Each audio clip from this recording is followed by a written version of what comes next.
this Jordie Barrett situation over at the Storm, starting to gain traction. You called it. I bought it. I bought it a year ago. Become a reality?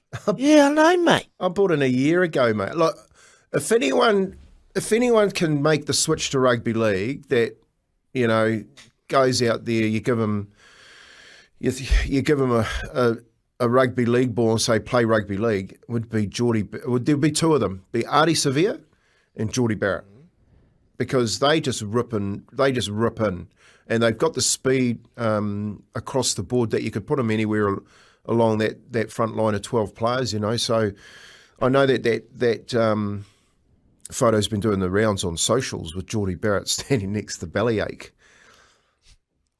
I guarantee you there's another bloke in that picture which he's just to the side of it, and his name's Frank Panisi. And he's the general manager of football at the Melbourne Storm, and is a very smart cookie. One, if not the best I've seen in both the codes of rugby union and rugby league. No doubt he would have slipped a little sly one-pager to Jordie Barrett and saying, you're welcome to come here to the Melbourne Storm. So, mate, Jordie Barrett for the Melbourne Storm, they need him, just quietly. Yeah. Well, Kemp, just on that, like he is contracted to the Hurricanes, to New Zealand Rugby, the All Blacks. Like, just from your perspective, do you see any problem with him going over in his rest week? He wouldn't have done all the contact, and he wouldn't have put his body into positions where potential harm could have happened or injuries. But you see any problem from a clash or anything like that kind of surprised you, or do you think NZR and the Hurricanes are on board? Oh, hell no, is he? The latter on board? Never in 1,000 years. They would be having kittens. So how's he been able to do it? Honestly, the house that Jordie built, true. The house that Jordie built would be on fire, mate, down at the NZR headquarters at the moment. Well, this is interesting. Like, he's obviously going to make that transition. You'd think he'd go in the outside backs, maybe fullback. Definitely maybe in the standoffs, maybe in the centres. But could you see him? Like, he's got the physique and the size of a Sonny Bill Williams, who actually played in the middle row or the back row, and he's defended in the middle. He can defend hard. He can run hard lines. Like, Jordie Barrett is your hard line runner, isn't he?